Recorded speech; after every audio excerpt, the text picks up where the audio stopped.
alunos, tudo bem com vocês? Meu nome é professora Roseli Nascimento, tá? Na verdade, meu nome é Roseli Nascimento, eu sou professora de Geografia, tá, gente? E hoje nós estamos aqui para recapitular as unidades que serão base das avaliações de vocês, tá?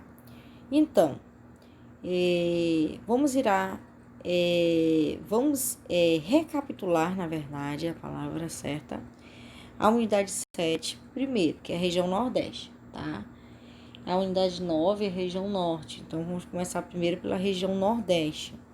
Eu separei alguns pontos principais dessas regiões para mostrar para vocês aqui, recapitulando o que nós já falamos, ok? Então, primeiramente, nós vamos recapitular em torno das páginas 2 até as 16 do livro didático, tá? Que trata aí especificamente da região Nordeste, tá? Bom, primeiramente, nós vamos falar um pouquinho sobre as sub-regiões do Nordeste, que ela apresenta um quadro natural marcado por heterogeneidade do que se refere também clima, condições de vegetação, hidrografia e características geológicas, tá? Então, ela possui vários critérios aí, tá? Então, a combinação desses fenômenos, esses elementos do espaço, pode definir as áreas de aspectos distintos. Nesse sentido, é possível identificar as sub-regiões nordestinas, representadas no mapa ao lado, do lado esquerdo, marcadas por diferenças naturais que influenciam a organização social e econômica, entre outros aspectos, aos quais são 4 tipos de sub-regiões, tá? Nós temos a zona da mata, agreste, sertão e meio norte, tá?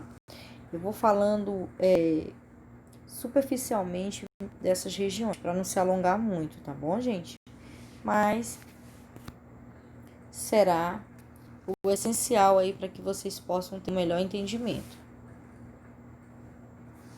Primeiro, a zona da mata, tá? Na zona da mata, predomina o clima tropical, que é nessa faixa fortemente influenciado pelas massas de ar oceânica, e, portanto, é um clima quente e úmido, tá? Com índice de pluviosidade anual em torno de 1.500 metros. Quando eu estou falando de pluviosidade anual, estou me referindo às chuvas. Então, nessa faixa encontra-se a maior densidade demográfica da região, e essa sub-região é conhecida como Zona da Mata Nordestina. E nós temos a presença da Mata Atlântica, que ela é uma floresta tropical que está presente nessa sub-região e é formada por árvores de grande porte com uma diversidade de espécies. Nós temos aí o Agreste, que é uma zona de transição que fica entre a zona da mata e o sertão e abrange parte dos climas tropical e tropical semiárido. Por se tratar de uma faixa de transição, de uma área de transição, apresenta características variadas de acordo com a situação de cada local. No Agreste predomina vegetações de pequeno e médio porte. Algumas perdem até suas folhas e em períodos mais secos, em especial nas porções sob influência do clima semiárido, que é o clima tropical semiárido, tá? E as principais cidades aí do Agreste são Feira de Santana da Bahia, Vitória da Conquista, Campina Grande, Guarulhos e Caruaru.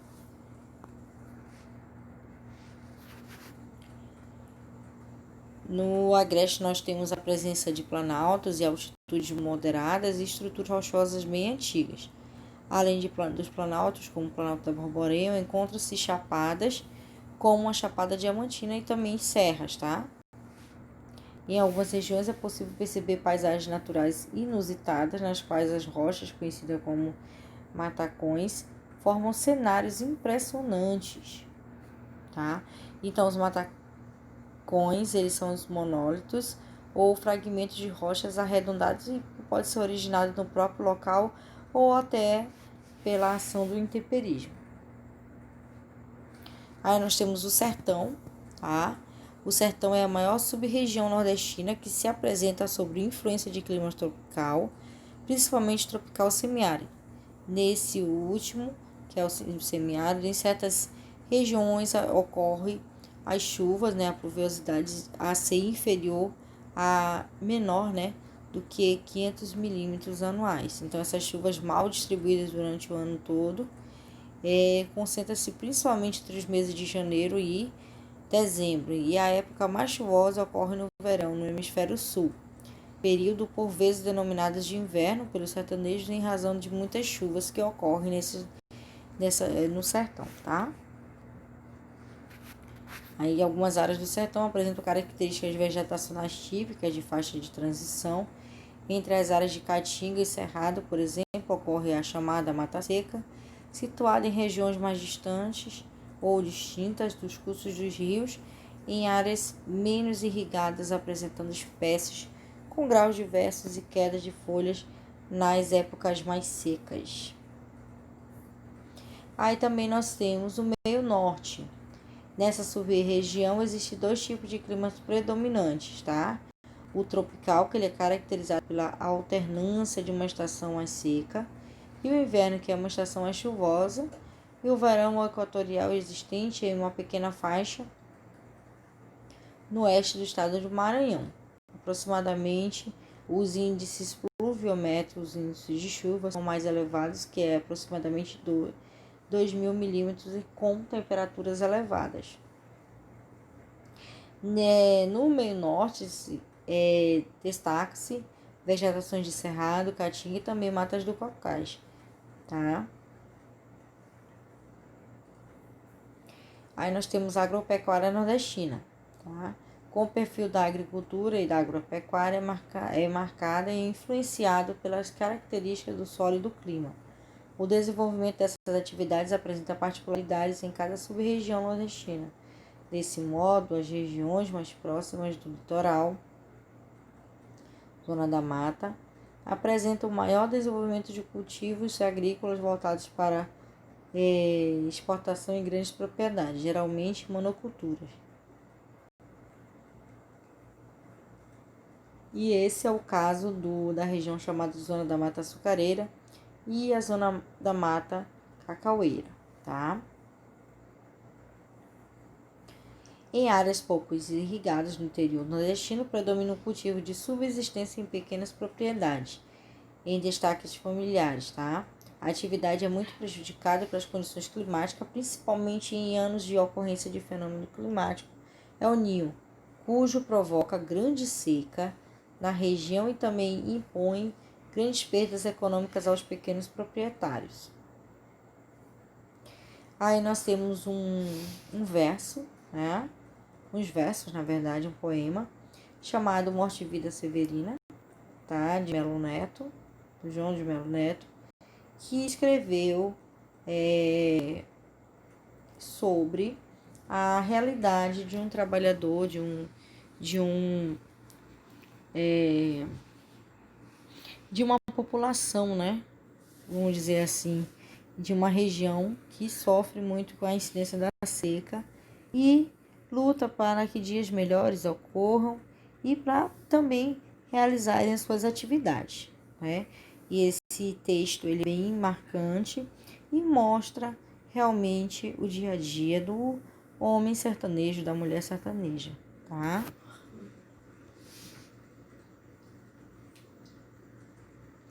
Aí nós temos a presença da indústria. Desde a metade do século XX, algumas iniciativas governamentais passaram a fomentar a industrialização nordestina e o estabelecimento de infraestruturas viárias, as políticas de isenção fiscal, com a redução e eliminação de cobrança de impostos e criação de grandes parques ou complexos industriais, viabilizaram a expansão industrial nesta região. Então, essa questão de viabilizar é exemplo, tá? Exemplo de incentivo, né? Para que essas indústrias pudessem ali se instalar, sendo que a região Nordeste é a região que tem um baixo custo de mão de obra, né? Fazendo com que essas indústrias se instalem e tenham sucesso aí nesta região. As regiões metropolitanas de Salvador, Recife, Pernambuco configuram-se como significativas regiões industriais. Na região metropolitana de Salvador, temos o município de Camaçari, considerado um importante polo petroquímico. Há também o Centro Industrial de Aratu, localizado no município de Simões Filho e Candeias, que também desempenha importante papel, dispondo inclusive de um ponto, né? Então, a região metropolitana de Recife, por exemplo, ela também é vista aí como polo de desenvolvimento tecnológico, porque tem muita presença de indústrias metalúrgicas e também petroquímicas. Na região metropolitana de Fortaleza, por exemplo, o Distrito Industrial de Maracanaú conta com a formação de um grande complexo de indústrias testes, né, que são indústrias de fabricação de tecidos, e também, principalmente na parte da fiação desses tecidos e também da tecelagem, né, o próprio processo de aquisição dos tecidos. Quanto à questão da infraestrutura da região Nordeste, se destaca pela produção de energia eólica, tá? Que é aquela energia que nós já falamos na nossa aula, que é a energia que ela não degrada o meio ambiente, ela é ocasionada aí pela ação dos ventos, né? Então não há uma degradação propriamente dita, tá? Então ela é a única fonte de energia renovável e que ela pode não ocasionar danos ao meio ambiente. Além da energia eólica, o Nordeste ele também conta com importantes usinas hidrelétricas, algumas foram instaladas ao longo do Rio São Francisco, e essas hidrelétricas elas fazem também vamos dizer assim, a composição da energia, tá? Da região Nordeste. Em determinados períodos de seca, os níveis de reservatórios hidrelétricas acabam baixando e a força da utilização das termoelétricas, que emite uma poluição, causam danos ambientais. Então, quando ocorre a baixa do nível das hidrelétricas, ocorre que as termoelétricas, que são mais poluentes, acabam tendo que suprir essa necessidade. A riqueza cultural nordestina, né? Então, nós temos muitos legados de uma população que ela transmite ensinamentos, costumes e tradições, tá? E a forma de viver de um povo em particular. Então, a população nordestina, né? A cultura nordestina, ela é muito rica em detalhes, e principalmente em alegria, em festa, em cores, né? Então, toda essa população ela tenta expressar através da cultura a riqueza do Nordeste. Que o Nordeste ele não é só tristeza, também ele é cultura e também tem seus próprios recursos. E aí nós temos a presença também das festas juninas, além do Bumba Meu Boi, né? Que são comemorados por exemplo, a festa junina ela é comemorada em todo o Brasil, né? Fazendo com que a alegria da população ela venha ocorrer, né, nesses festivais, tá? E aí tem o Bumba Meu Boi, no Nordeste, aqui em Manaus, mais propriamente dito em Parintins, interior do estado do Amazonas, tem uma festa que foi baseada no Bumba Meu Boi, que é o boi de Parintins, boi bumbá, tá? Onde ocorre a disputa de dois bois com uma cor vermelha e a cor azul, ao qual eles disputam o campeonato para saber quem é o melhor, quem foi que se desenvolveu, desempenhou um papel melhor lá na arena. Nós também temos o artesanato, tá? que é uma das riquezas do Nordeste, é a especialidade do Nordeste. E existe uma rica variedade e utilização de materiais cerâmicas também, palha, areia, que também se inclui aí na questão do artesanato. Outro exemplo aí, gente, é também a literatura de cordel. A literatura de cordel é um modo de poesia onde há exposições em ruas e em feiras, mostrando a realidade nordestina através de contos e versos e prosas, que conta, na verdade, a realidade de um povo e seus costumes e tradições.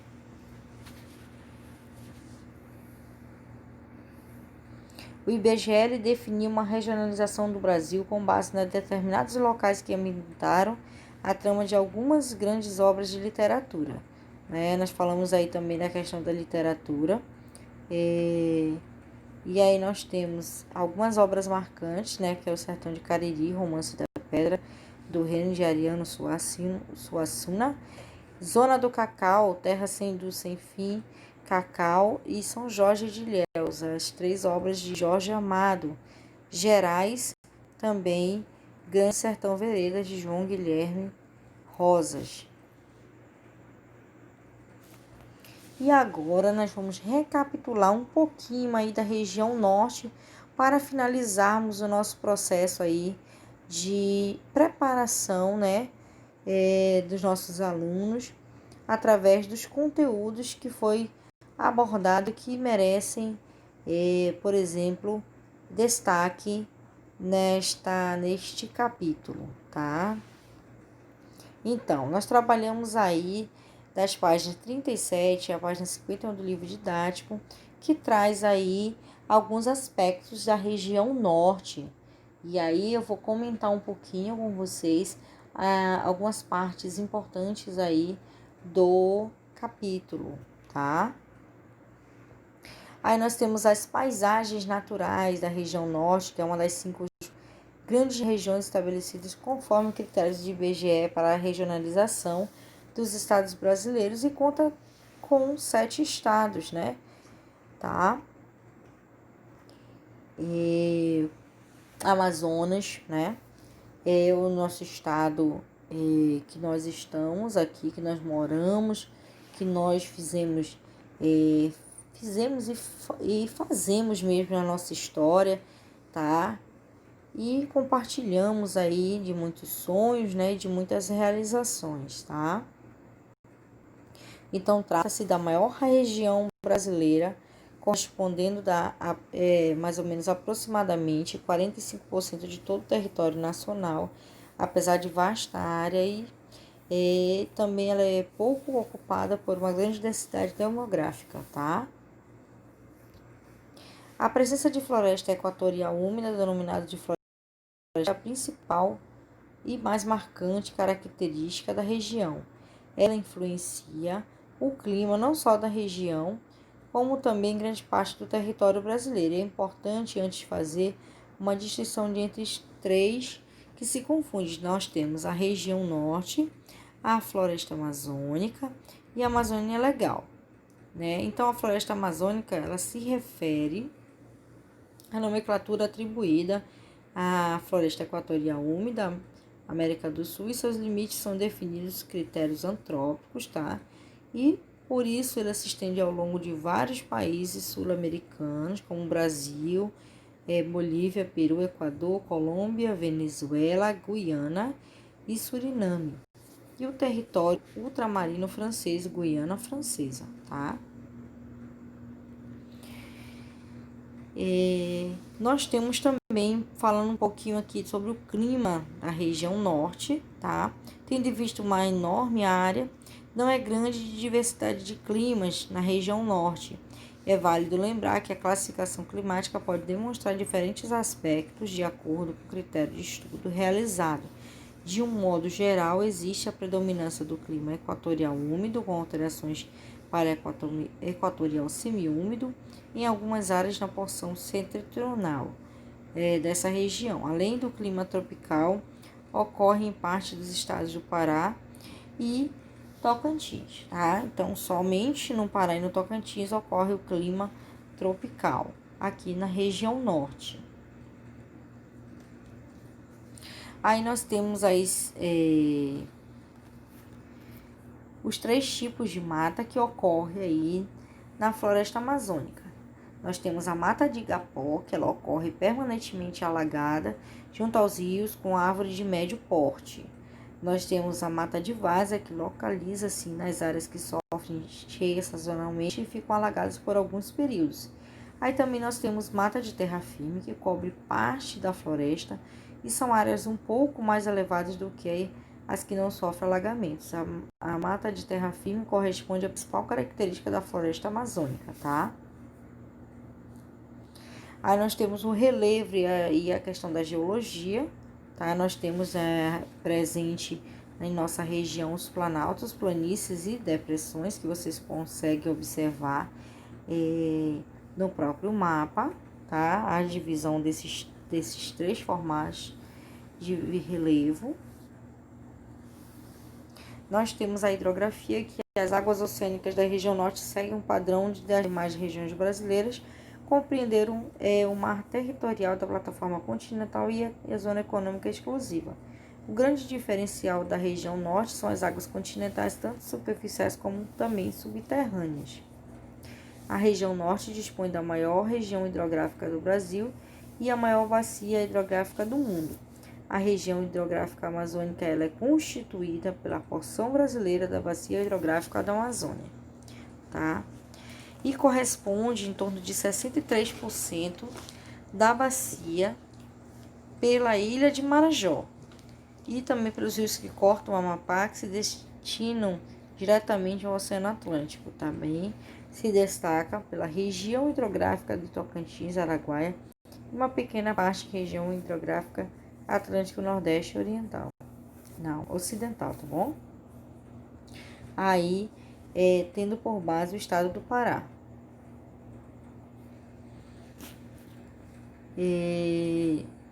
A região hidrográfica amazônica ela é muito extensa e fica em uma região de clima muito chuvoso, o que abastece os pequenos e grandes rios da região, tá? Aí nós temos uma vista aérea da ponte dos Macuxi sobre o Rio Branco, em Boa Vista, em Roraima, 2014, e também o Rio Tocantins, em período de estiagem no município de Tocantinópolis, em Tocantins. A população e cultura da região norte, ela tem um processo histórico de formação, tá? Pelo desenvolvimento da região norte, que ela está atrelada aí desde o processo de colonização desta região, quando tanto espanhóis como portugueses vieram em busca de riquezas, tá? Mais precisamente atrás das drogas do sertão, tá? Que era muito valioso nessa região, né? Como já falamos sobre isso. E aí fez com que essa cobiça, né, pela região norte, ela ficasse cada vez maior, tá? Então, nós temos aí o período áureo da Era da Borracha, tá? Que juntou a cultura de um povo com a luxuosidade europeia em relação à arquitetura e arte, tá? Então, foi construído o Teatro Amazonas, tá? Que ele foi inaugurado em 1896. Esse teatro ele representa aí uma riqueza proporcionada pela exploração da borracha já no final do século XIX, tá? Apesar aí do período de prosperidade do ciclo da borracha, fatores contribuíram para a sua derrocada no início do século XX, entre eles a produção da Ever Brasilis na Ásia, tá? Então a borracha ela foi levada para a Ásia de uma maneira clandestina, escondida. E como tinha o mesmo tipo de clima, segundo a história, né? climas parecidos, na verdade, esse tipo de vegetação ocorreu na Ásia, fazendo com que a exclusividade da borracha aqui na região norte fosse desfeita, né? Então, na demografia e urbanização da região norte, tá? Aí nós temos a esperança de vida ao nascer, através dos anos, né? Em 2014, essa referência dessa pesquisa. Aí nós temos o Brasil, a região norte, nordeste, centro-oeste, sudeste e sul, tá?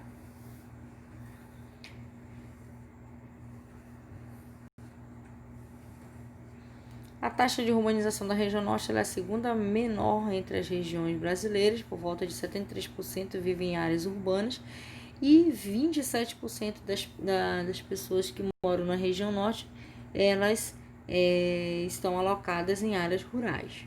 Manaus é a maior cidade da região, seguida de Belém do Pará e Porto Velho, em Rondônia, tá? A maior concentração populacional em torno da cidade de Manaus se explica também pela industrialização da cidade, tá? Aí nós temos a presença da Zona Franca de Manaus, né, que é a grande geradora de emprego e economicamente falando, que move nossa região. Então, a Zona Franca de Manaus ela foi criada em 1967, tá? Porque o governo ele cogitava a criação de um polo industrial que atraísse investimentos para essa região, tá? Antes não se tinha muito investimento, então foi idealizado esse modelo industrial para que essa região ela fosse reconhecida e também beneficiada, tá? Hoje, a atividade industrial, mais precisamente em Manaus, se faz muito presente e muitas das vezes é grande parte da renda de uma família, tá? Muitas pessoas trabalham no Distrito Industrial de Manaus e, inclusive, algumas só têm sua renda devido às atividades praticadas nesse polo industrial. Nós temos aí a influência indígena, os povos indígenas nativos do território atualmente considerado brasileiro, desde antes da chegada dos europeus, infelizmente, em virtude de forma como ocorreu todo o processo de colonização, muito da cultura indígena se perdeu ao longo de todo esse processo, né? Nós sabemos que muitos índios foram dizimados no processo de colonização porque se recusavam a ir antes a habitar as terras, né? Como donos mesmo dessa terra, como pessoas ali, parte integrante, né? E ao mesmo tempo fazem parte desse patrimônio, né? E de repente chegam os colonizadores e mudam todo o percurso de uma história, né, deles. E muitos indígenas foram dizimados por conta de se recusarem aí de viverem nessas condições. Aí nós temos diversidade cultural, então a influência dos povos indígenas na cultura brasileira não se restringe somente à região norte, tá? Ela está presente e faz parte de toda a cultura brasileira, tá? Em diferentes aspectos, como nós temos também linguísticos e nomenclaturas mesmo também, hábitos de cotidiano, também temos aí a questão da alimentação, artesanato e outros aspectos aí presentes no nosso dia a dia. Aí nós vamos falar só um pouquinho sobre unidade de conservação, né? Mas antes, deixar só tirar uma dúvida de alguns alunos, né, que perguntaram sobre a Amazônia Legal. Então, a Amazônia Legal ela é uma parte do território brasileiro que demanda uma abordagem diferenciada a questões ambientais, por exemplo, tá? Então, todo o processo da Amazônia, que não se restringe somente a floresta amazônica, todo o processo da Amazônia Legal. Ela é uma abordagem diferenciada e está totalmente ligada aí também a questões ambientais, tá? Unidade de conservação, né? A unidade de conservação, muitas das vezes denominada UC, são porções de território que apresentam algum tipo de característica natural importante e deve ser mantida ou preservada como forma de assegurar a sobrevivência de diferentes espécies ao longo do território brasileiro. Para tanto, é prevista a preservação incondicional de certas áreas, mas também o uso e exploração de outras. Nós podemos dividir essas unidades de conservação como duas partes ou dois grupos principais. O primeiro grupo, unidade de conservação de proteção integral, que são aquelas áreas destinadas exclusivamente à preservação e à pesquisa científica para garantir a manutenção da vida silvestre e dos ambientes naturais. Nesse caso, não são permitidas alterações nas condições naturais nem exploração econômica. E o segundo grupo está relacionado à unidade de conservação de proteção sustentável, que são áreas com usos diversos de diferentes características e níveis de conservação.